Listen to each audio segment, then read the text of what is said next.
On this episode of Geek Dad Life, we're going to review the new McFarlane Toys DC Multiverse Bat-Raptor.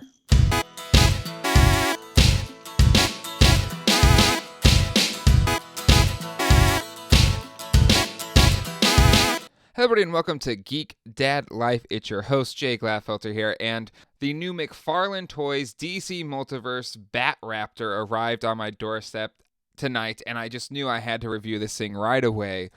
Because one, I didn't realize how big this thing was going to be. It was a lot bigger than I expected. I don't know, maybe just like the pictures deceive me. Yeah, it's bigger, bulkier, heavier, more premium than I thought it would be at the $24.99 price point. So I definitely wanted to crack this thing open and check it out and share it with all of you and kind of get my thoughts down to video on this first vehicle from the McFarlane Toys DC Multiverse toy line. Now, this Bat-Raptor is designed to work with your Detective Comics 1000 Batman, and it's from the Batman Who Laughs #1 is where it made its debut. And yeah, it looks just looking at the package, it looks really nice. I will say though, I got this on Amazon, and they are not kind to their boxes. Amazon is definitely not the way to go for collectors that like to keep their stuff in box. I don't. I'm an opener. Definitely something to consider when looking out for this vehicle. We're going to judge if this Bat-Raptor is shelf worthy. We're going to use our 6-category, 5 points per category system, in which you have to get 24 or more points to be deemed shelf worthy, 24 out of 30 possible points. So let's get this thing cracked open and check it out. So right off the bat, I can see it has the dreaded zip ties. Hopefully it's not too difficult to get those off. But yeah, this the whole box kind of seems more plain than when it's just the figure. It definitely has some heft to it even when you take it out of the box. It definitely feels premium comparatively. And yeah, we've got 1, 2, 3, 5 zip ties to get rid of. But hopefully it's not too hard, so I'll get my trusty string clipper here from my guitar. Usually I like it just because it's curved, so there's unlike scissors, maybe a knife, there's less chance to accidentally like cut something or scratch something along the way. So let's get these cut off. Let's take this bad boy out.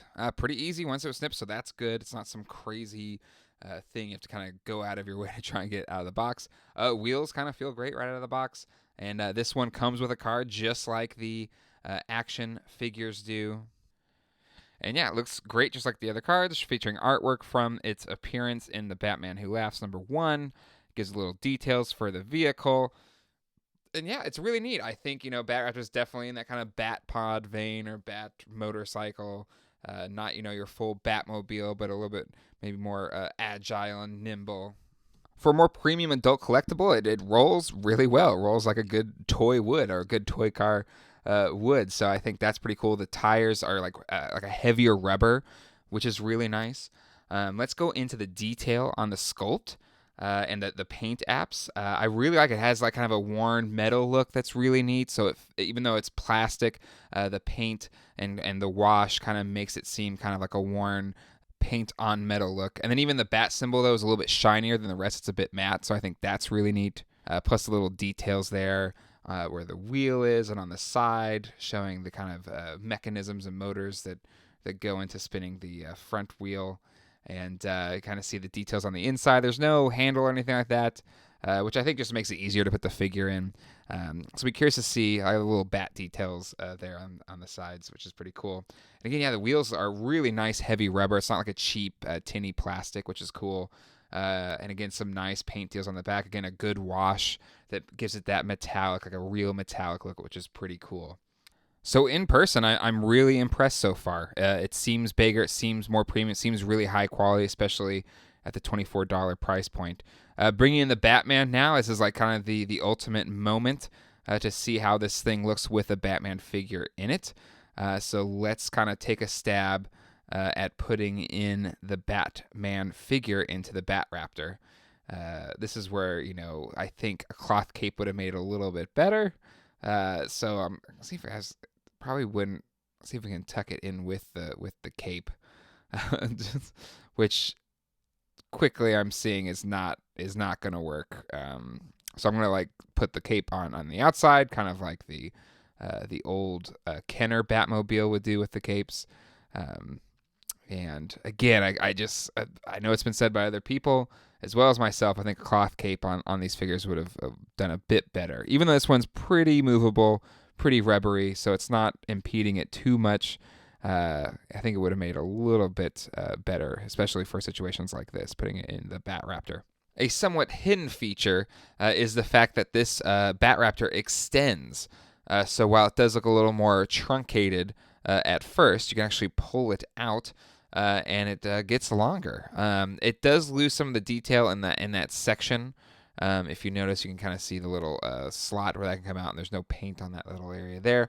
But I think overall it looks better in this configuration. This thing will look great on display. You know, I was like, beyond just the figures, if you've seen the tour of my toy room, my office, I love play sets and vehicles and stuff like that, because I just think it gives you more display options for your collection. So the fact that McFarlane Toys, took a stab at it here right off the bat with their first wave of DC Multiverse figures is pretty cool, and I think they did a really good job because it looks really good, even though it's a smaller scale vehicle.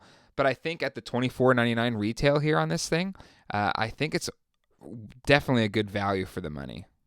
Wanted to compare the Bat-Raptor to Mattel's first Bat vehicle that they made, their Batmobile, from their 2003 Batman line. And yeah, I think, with nearly 2 decades separating these vehicles, I think it's shown the changes in kind of premium toys, but the fact that, they don't really make big Batman vehicles anymore these days. And, McFarlane it's not a Batmobile, and I assume he'll do a Batmobile at some point. But, yeah, it's kind of neat to see some of the changes that have happened in making toys over the past, nearly 20 years. All right, now it's time to tally up our points and see if this Bat-Raptor is shelf-worthy. And we're going to start with packaging. It's pretty boring, but it gets the job done. I think it shows the vehicle well, and while there are zip ties, which is annoying, once you cut them, it was pretty easy to get out, and it protected the vehicle inside. So gonna give it a 3, a nice boring 3.